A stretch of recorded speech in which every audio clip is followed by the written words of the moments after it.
Assalamualaikum warahmatullahi wabarakatuh. Perkenalkan, nama saya Yori Arwi dari kelas 12 IPA 6. Pada kesempatan kali ini saya akan melakukan praktikum larutan asam basa yang sering kita jumpai pada kehidupan sehari-hari dengan menggunakan indikator alami. Nah, tujuan praktikum ini adalah untuk mengetahui sifat larutan yang sering kita jumpai pada kehidupan sehari-hari. Nah, untuk bahan-bahan larutannya itu ada apa saja? Kita sediakan sabun dengan takaran 1 sendok makan sabun dan 4 sendok makan air. Selanjutnya ada garam. Garam ini kita masukkan 1 sendok makan dan 4 sendok makan air. Selanjutnya ada pasta gigi 1 sendok makan dan 4 sendok makan air. Selanjutnya ada cuka dapur 4 sendok makan. Dan yang terakhir ada jeruk nipis, 2 buah jeruk nipis dan 4 sendok makan air putih. Nah, untuk indikator alaminya kita menggunakan kunyit dan menggunakan kol umum. Nah, untuk alat-alat praktikum ini kita sediakan sendok, lalu ada sedotan untuk mengaduknya dan saringan. Nah, sebelumnya untuk larutan kunyit dan larutan kol, kita sudah melakukan pengambilan sari-sari yang ada di buahnya, di sayurannya dengan menggunakan saringan. Jadi ini sudah terpisah dari kunyit dan kolnya. Jadi ini sudah larutan dari isinya. Nah, selanjutnya kita mulai ke praktikumnya. Nah, jika sudah disiapkan segala alat dan bahannya, mari kita buat pemisahan untuk ada 2 macam indikator. Kita pisahkan gelas yang sudah kita siapkan tadi.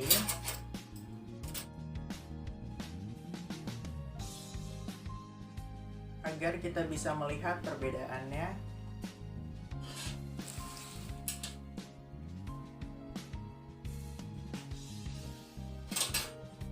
Oke, pada percobaan pertama kita menggunakan larutan kol. Nah, kita masukkan 1 sendok makan ke dalam cup jeruk nipis. Lalu kita masukkan ke dalam cup cuka dapur. Selanjutnya kita masukkan ke dalam pasta gigi. Selanjutnya masukkan ke dalam larutan garam. Dan yang terakhir kita masukkan ke dalam sabun.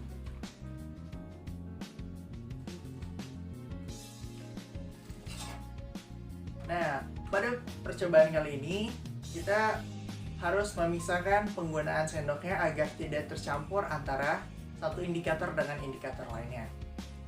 Selanjutnya kita coba dengan kunyit. 1 sendok makan kita masukkan ke dalam jeruk nipis. Selanjutnya kita masukkan ke dalam cuka dapur.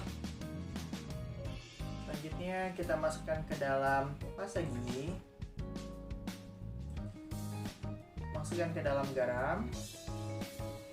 Dan yang terakhir kita masukkan ke dalam larutan sabun.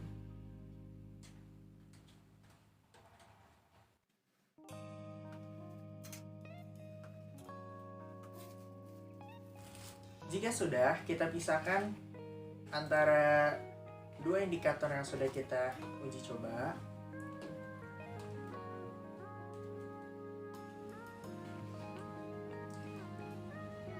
Nah, selanjutnya kita aduk masing-masing larutan agar tercampur merata.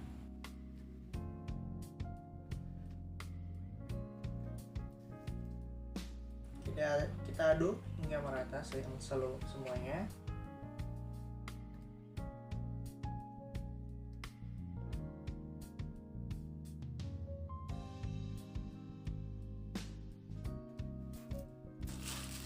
Nah, jika sudah kita aduk seluruhnya, maka kita lihat hasil dari masing-masing indikatornya.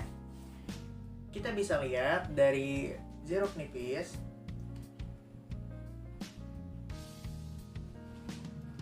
Nah, kita bisa lihat pada indikator menggunakan kol, larutan jeruk nipis berubah menjadi merah cerah atau pink. Untuk yang menggunakan kunyit berubah menjadi kuning kecerahan. Ini mengartikan bahwa kedua larutan ini bersifat asam. Selanjutnya ada cuka dengan menggunakan indikator alami menggunakan kol ungu dan menggunakan kunyit. Hasilnya sama dengan jeruk nipis, bahwa cuka dapur yang menggunakan indikator kol ungu berwarna merah cerah seperti jeruk pada sebelumnya. Dan untuk cuka dapur yang menggunakan indikator kunyit sama dengan jeruk nipis pada indikator kunyit yang sebelumnya. Nah, jika kita artikan bahwa cuka dapur memiliki sifat asam.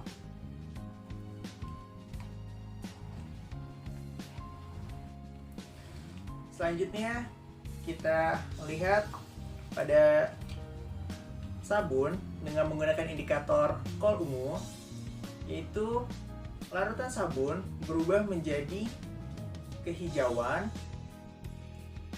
Ini menandakan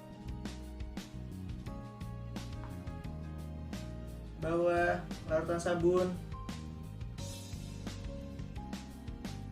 merupakan sifatnya basah. Dan kita bisa lihat dengan kunyit, indikator kunyit pun sama dengan kepekatan dari masing-masing indikator. Selanjutnya kita lihat pasta gigi. Untuk warnanya sama dengan sabun sebelumnya. Untuk yang indikator kunyit sama halnya dengan sabun di sebelumnya. Maka kita bisa artikan bahwa sabun dan pasta gigi mengandung sifat basah. Dan yang terakhir kita ada larutan garam dan dengan indikator kol ungu dan larutan garam dengan indikator larutan kunyit. Nah, jika kita lihat warnanya berbeda dengan sebelum-sebelumnya. Jika yang sebelumnya yang asam mengandung warna yang agak cerah, dan untuk yang basah sedikit gelap atau pudar, dan yang garam terlihat bahwa airnya sedikit lebih keruh dari semua indikator sebelumnya. Nah, untuk yang kunyit pun sama. Jadi kita bisa artikan bahwa garam mengandung netral atau tidak memasuki ke asam maupun basa. Jadi ini mengandung netral. Nah, mungkin itu saja praktikum dari asam dan basa yang sudah saya lakukan. Jika kita dapat simpulkan bahwa cuka dapur dan jeruk nipis mengandung sifat asam, lalu untuk pasta gigi dan sabun mengandung sifat basah, dan yang terakhir garam, larutan garam ini mengandung sifat netral atau tidak masuk ke asam maupun ke basa. Mungkin itu saja praktikum dari saya. Kurang lebihnya mohon maaf. Wassalamualaikum warahmatullahi wabarakatuh.